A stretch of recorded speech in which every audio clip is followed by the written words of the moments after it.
안녕하세요. 오늘은 저희는 소파이의 2025년 3분기 실적 발표, 그중에서도 가장 생생한 정보가 오가는 질의응답 Q&A 세션만 집중적으로 파헤쳐 보겠습니다. 뭐 잘 준비된 발표 자료 이런 거 말고요. 시장 분석가들의 날카로운 질문, 또 경영진의 직답, 여기서 회사의 진짜 속내와 미래 전략의 실마리를 찾아보는 거죠. 이번 분석의 목표는요. 단순히 질문 답변 요약이 아니에요. 그 안에 숨겨진 핵심 통찰, 어쩌면 소파이가 직접 말하지 않은 그 이면까지 당신께 명확히 전달하는 겁니다. 요즘 다들 걱정하는 소비자 신용 상태부터 시작해서 금리 변화 영향, 또 경쟁 환경, 그리고 AI나 블록체인 같은 신기술 도입 계획까지 분석가들이 뭘 가장 날카롭게 물었고 소파이는 어떻게 답변했는지 같이 한번 살펴보시죠. 소파이 전략이나 핀테크 산업 미래에 관심 있으시다면 오늘 이 시간 분명 흥미로운 관점들을 얻으실 겁니다. 자, 그럼 Q&A 속으로 한번 깊이 들어가 볼까요? 첫 질문부터 역시 시장의 최대 관심사죠. 소비자 신용 문제가 나왔습니다. 댄도브 분석가가 던진 질문이었는데 다른 금융사들에서 약간씩 경고음이 들리잖아요? 이런 상황에서 소파이 고객들 신용 상태는 괜찮은 거냐 이렇게 직접적으로 물었죠. 네, 소파이 측 답변을 아주 단호했어요. 자기네 고객들 신용 상태는 매우 양호하다. 오히려 더 좋아지고 있다. 이런 뉘앙스였죠. 구체적인 숫자로 보면 개인 대출 고객 평균 파이코 점수 745점, 학자금 대출 고객은 773점. 이렇게 밝혔습니다. 둘 다 상당히 높은 수준이죠. 745점, 773점, 높긴 높네요. 근데 여기서 중요한 건 단순히 점수만 보는 게 아니라는 거예요. 개인별 현금 흐름하고 또 실질적인 상환 능력을 아주 면밀히 평가한다. 이 점을 강조하더라고요. 점수도 높은데 요즘같이 경제가 좀 불안할 때는 사실 파이코 점수만으로는 충분치 않다는 시각도 있잖아요. 소파이가 말하는 그 현금 흐름 분석이라는 게 뭐 구체적으로 다른 회사들하고 비교해서 특별한 점이 있나요?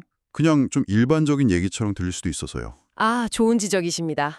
Q&A에서 아주 세세한 방법론까지 공개한 건 아니지만 핵심은 그거예요. 데이터를 기반으로 마케팅 채널 선택부터 가격 책정, 최종 신용 승인까지 이 전 과정을 통합적으로 최적화하고 있다. 이걸 여러 번 강조했어요. 아, 통합적인 최적화요. 네. 단순히 고신용자를 딱 골라내는 걸 넘어서 어떤 고객에게 어떤 조건으로 접근해야 부실 위험은 줄이면서 성장은 할 수 있는지 이걸 계속 테스트하고 조정한다는 거죠. 실제로 3분기 개인 대출, 학자금 대출 둘 다 순상각률, 그러니까 부실 처리된 대출 비율 있잖아요. 이게 전분기보다 오히려 더 낮아졌다는 데이터를 근거로 딱 제시했어요. 자신감이 있다는 거군요. 네, 리스크 관리 능력에 대한 자신감을 보인 거죠. 그렇군요. 단순히 높은 점수만 보는 게 아니라 이 전체 대출 프로세스를 데이터로 관리하면서 양보다 질에 집중해온 전략.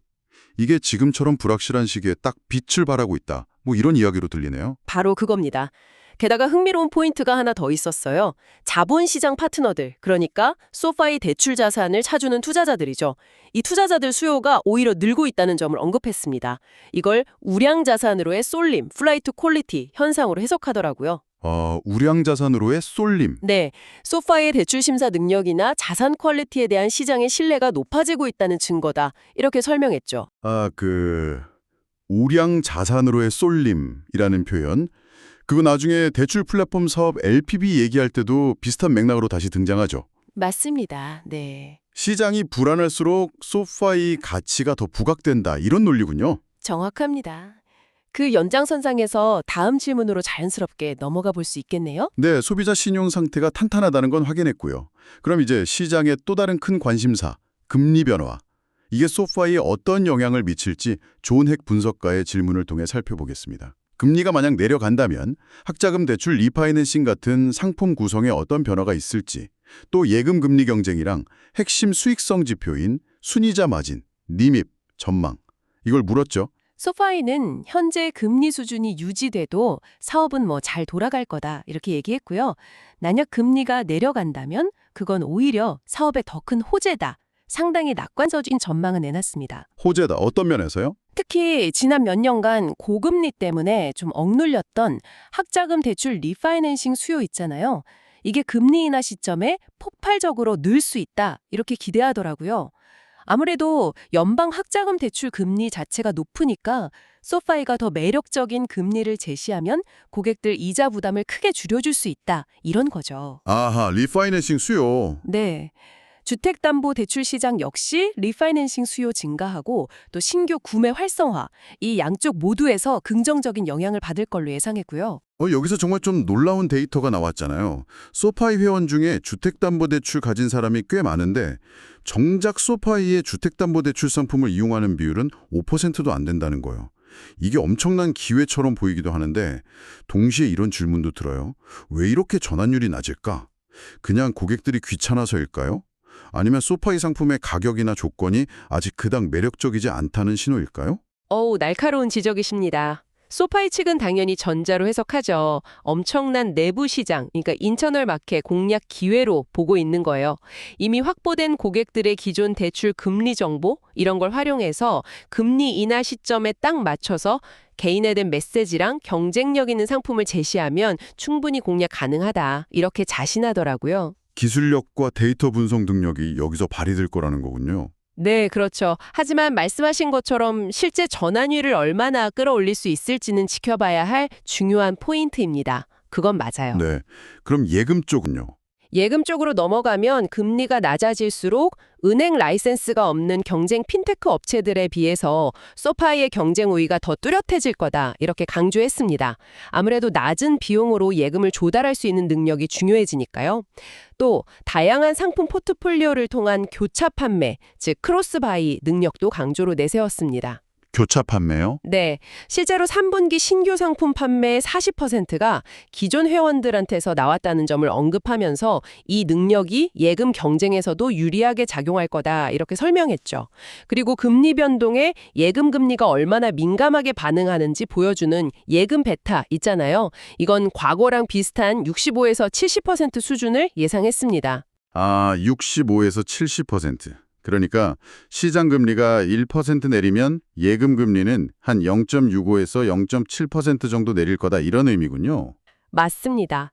그리고 은행의 핵심 수익성 지표인 순이자 마진, 님은 앞으로도 5% 이상을 꾸준히 유지할 수 있을 걸로 전망했습니다. 그러니까 정리하면 금리가 내려가면 학자금 대출 리파이낸싱 같은 핵심 사업에선 수요가 늘고 예금 경쟁에선 비용 우위를 다질 수 있으니 소파의 입장에선 금리 인하가 여러모로 반가운 시나리오겠군요.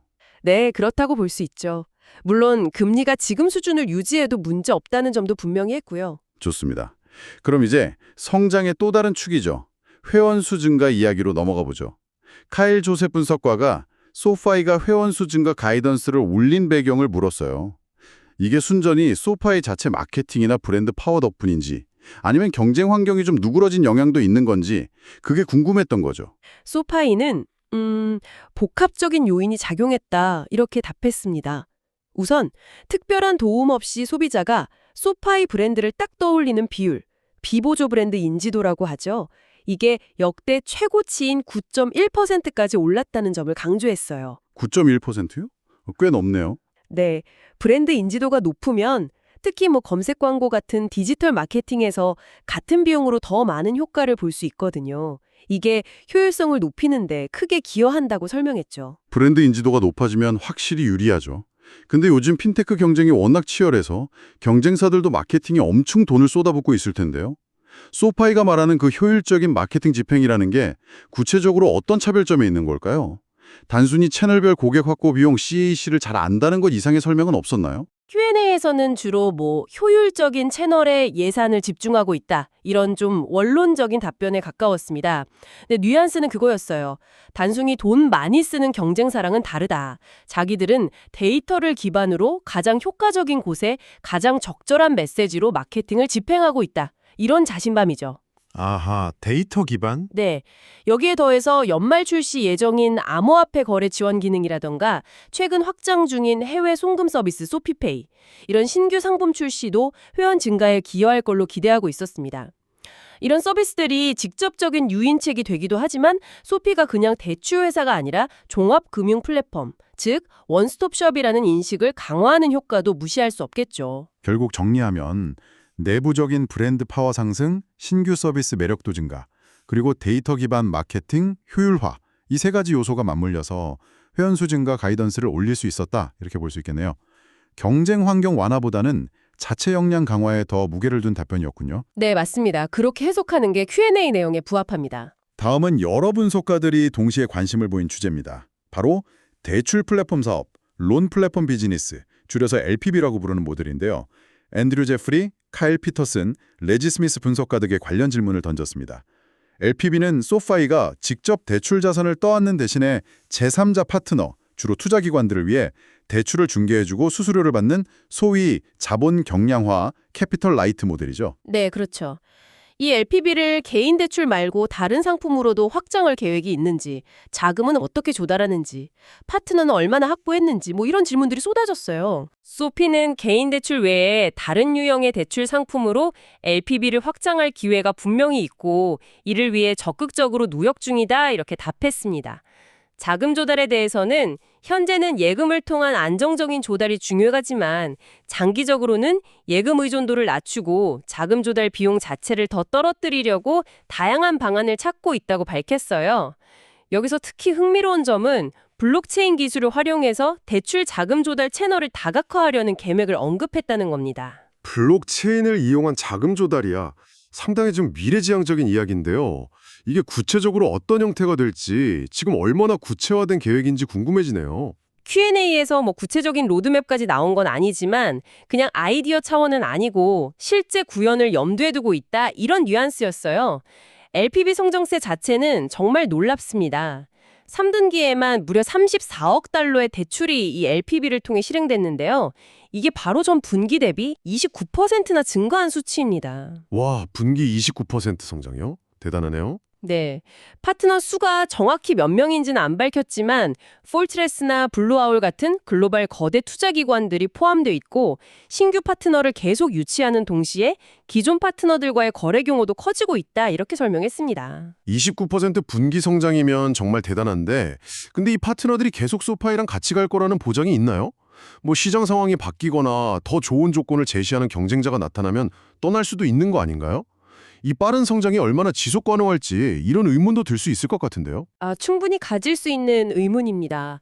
그런데 여기서 아까 언급했던 우량자산으로의 쏠림 현상이 다시 등장해요. 소파이 설명에 따르면 시장 변동성이 커지니까 일부 기존 파트너들이 오히려 소파이와의 거래 규모를 더 늘려달라고 요청하는 사례까지 있다는 겁니다. 오히려 늘려달라고요? 네, 이게 파트너들이 소파이 플랫폼의 안정성이나 대출 자산 품질을 높이 평가하고 있다는 강력한 증거다. 이렇게 해석할 수 있겠죠. 이런 분위기라면 4분기에도 LPB의 강력한 성장세는 이어질 가능성이 높다. 이렇게 소파이는 보고 있습니다. 시장의 불확실성이 오히려 LPB에는 기회가 되고 있다는 거군요. 참 흥미로운 관점입니다. 자, 그럼 이제 투자의 관점으로 넘어가 볼까요? 피터 크리스텐슨 분석가가 질문했습니다. 소파이가 현재 성장을 위해 어느 정도 수준까지 투자를 하고 있는지, 특히 기술 플랫폼 고객 온보딩이나 암호화폐 기능 구축 같은 좀 미래를 위한 투자는 어떻게 진행되고 있는지 물었어요. 소파이는 성장과 수익성 사이에서 줄타기를 하면서 가능한 한 최대로 투자하고 싶다. 이런 의지를 분명히 했습니다. 그 기준선으로 최소 30%의 증분 이비타 마진, 인크리멘탈 이비타 마진이라는 지표를 제시했는데요. 이게 뭐냐면 새롭게 벌어들인 수익, 즉 매출 증가분 중에서 최소 30%는 조정 삼각전 영업이익, 이비타로 남기고 나머지는 미래를 위해 재투자하겠다 이런 의미입니다. 그 30%라는 기준이 시사하는 바가 뭘까요? 이게 업계 평균 대비 높은 건지 낮은 건지 아니면 이 정도면 충분히 공격적으로 투자하고 있다고 봐야 하나요? 기회를 놓치지 않으면 더 투자해야 하는 건 아닌지 좀 궁금해지는데요. 좋은 질문입니다. 30%라는 수치 자체보다는요. 성장률이 15% 이상 유지되는 한 이 기준을 지키며 투자를 지속하겠다고 밝힌 점에 주목할 필요가 있어요. 즉, 회사가 계속 성장하는 동안에는 이익의 상당 부분을 다시 성장을 위해 쏟아붓겠다. 이런 의지의 표현으로 해석됩니다. 성장률 15% 이상 유지되는 한. 네. 너무 보수적이지도 그렇다고 무모하지도 않게 측정 가능한 기존 하에 투자를 집행하겠다. 이런 전략이죠. 구체적인 투자 영역을 보면 기존 상품들을 더 빠르고 편리하게 개선하는 것부터 시작해서요. 회원 등급제인 소파이 플러스 혜택 강화. 여기에는 더 높은 리워드와 이자율을 주는 스마트 카드 출시 계획도 포함되어 있고요. 또 AI 기반 제목 코칭 서비스, 캐시 코치를 소파이 코치로 확장, 그리고 앞서 언급된 암호화폐 거래 기능 개발, 특히 소파이 머니 계좌 연동이랑 FDIC 보험 연계로 차별화를 시도하려는 거고요. 마지막으로 자체 스테이블 코인인 소파이 USD 개발 등 매우 광범위합니다. 와, 자체 스테이블 코인 소파이 USD 개발 이야기. 이게 특히 흥미롭게 들리는데요. 이미 시장에 수많은 스테이블 코인이 있는데 소파이가 여기서 어떤 차별점을 가질 수 있을까요? 바로 이 지점에서 소파이가 가진 티어 1 은행 라이센스가 강력한 무기가 되는 겁니다. 소파이 설명에 따르면요. 자기들은 스테이블코인 발행 준비금을 미국 중앙은행 연방준비제도에 직접 예치할 수 있다는 거예요. 페드 직접이요? 네, 이게 왜 중요하냐면 다른 대부분의 스테이블코인 발행사들은 준비금을 상업은행 예금이나 단기 국채 이런 걸로 보유하는데 여기에는 신용 위험이나 유동성 위험이 따를 수 있잖아요. 근데 페드에 직접 예치하면 그런 위험 없이 현재 기준으로는 꽤 높은 수준의 연방기금 금리 이자를 받을 수 있습니다. 아, 이자 수익이 생기는군요. 그렇죠. 이 이자 수익을 다른 스테이블 코인 회사들처럼 회사가 가져가는 게 아니라 소비자 혜택으로 돌려주거나 아니면 결제 시스템 파트너를 유치하는 데 활용하거나 이렇게 다양한 방식으로 경쟁 우위를 확보할 수 있다는 거죠. 이건 정말 다른 회사들은 따라하기 힘든 소파이만의 독특한 강점이 될 수 있습니다. 와, 그건 정말 게임 체인저가 될 수도 있겠네요. 은행 라이센스를 이렇게 활용할 수 있다니 미처 생각하지 못했던 부분이었습니다. 자, 이제 막바지 질문율로 가보겠습니다. 개인 대출 시장 경쟁하고 학자금 대출 관련 정책 변화에 대한 질문들이 나왔죠? 모시아 오린보크 분석가는 경쟁 핀테크가 대형은행이 인수되는 소식, 이게 시장에 미칠 영향을 물었고요. 데번 라이언 분석가는 정부의 학자금 대출 정책 변화가 소파이에게 어떤 기회가 될지 질문했습니다. 개인 대출 시장 경쟁에 대해 소파이는 자신들의 주 경쟁 상대는 대형은행이 아니라 다른 핀테크나 비은행 금융기관들이다 이렇게 딱 선을 그었습니다. 대형은행들은 자기네 핵심 수익원인 고금리 신용카드 사업이랑 충돌할 걸 우려해서 개인 대출 상품에 좀 소극적인 경향이 있다 이런 분석이죠. 아, 신용카드 때문에? 네, 소파이는 바로 이 틈새, 그러니까 20%가 넘는 고금리 신용카드 빚을 12% 내외의 더 낮은 금리 개인 대출로 갈아타려는 수요, 이걸 효과적으로 공략하고 있다고 설명했어요. 이 수요가 꾸준히 있으니까 경쟁 심화 우려는 크지 않다, 이렇게 본 거죠. 근데 만약에라도 대형은행이 M&A 같은 거를 통해서 개인 대출 시장에 본격적으로 뛰어든다면요. 소파이가 말하는 그 틈새 시장이 순식간에 완전 격전지가 될 수도 있는 거 아닌가요? 너무 안심하는 건 아닐까 하는 생각도 좀 드는데요. 물론 그런 가능성을 완전히 배제할 수는 없겠죠. 하지만 소파이는 자신들의 기술력, 데이터 분석 능력, 그리고 브랜드 인지도를 바탕으로 충분히 경쟁 우위를 지킬 수 있다, 이렇게 자신하는 모습이었습니다. 학자금 대출 쪽으로 넘어가면 정부 정책 변화는 오히려 기회가 될 수 있다, 이런 입장이었어요. 예를 들어 정부가 보유한 막대한 규모의 학자금 대출 자산을 시장에 매각한다면 소파이가 인수할 가능성도 열어두고 있다고 밝혔습니다. 정부 자선 인수가요? 네, 이건 단숨에 엄청난 고객 기반을 확보할 수 있는 기회가 되겠죠. 또 만약 연방정부의 학자금 대출 한도가 줄어든다면 학생들이 부족한 학비를 메우려고 소파이 같은 민간 업체의 학자금 대출, 즉 인스콜 론 상품을 더 많이 찾게 될 테니 이것도 사업 확장의 기회로 보고 있었고요. 더 나아가서 단순히 현재 정책 변화에 대응하는 걸 넘어서 미래 교육 환경의 변화까지 내다보고 있다는 점을 시사했습니다. AI 같은 신기술 발전이나 전통적인 4년제 대학 학위 외에 다양한 교육 과정 있잖아요. 코딩 부트캠프나 전문 기술 교육 같은 거요. 네네. 이런 게 확산되는 추세에 맞춰서 새로운 형태의 학자금 대출 상품을 개발할 가능성까지 언급한 거죠. 이건 소파이가 단순히 현재 금융시장뿐 아니라 미래의 교육, 기술 트렌드 변화에도 촉각을 곤두세우고 있다는 걸 보여주는 대목입니다. 네, 오늘 소파이의 3분기 실적 발표 Q&A 세션을 깊이 파헤쳐보니 정말 다양한 이야기들이 오갔네요. 탄탄한 신용관리를 기반으로 한 대출 사업의 안정성, 또 금리 변화라는 외부 요인에 유연하게 대처하는 전략, 자본 부담은 줄이면서 성장을 가속화하는 LPB 모델의 약진, 그리고 AI, 블록체인, 스테이블 코인 같은 신기술을 활용해서 금융 서비스의 미래를 그리려는 야심찬 계획까지 정말 많은 내용을 엿볼 수 있었습니다. 맞습니다.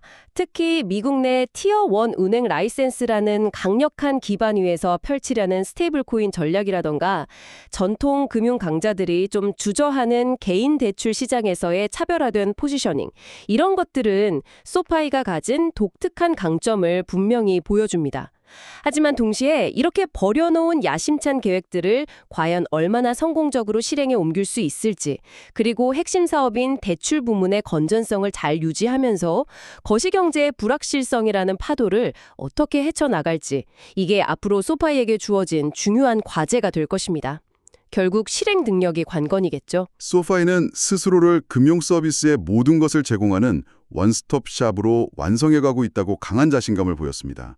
당신이 보시기에 소파이는 과연 이 원대한 목표를 달성하고 핀테크 산업의 혁신을 계속 주도해 나갈 수 있을까요?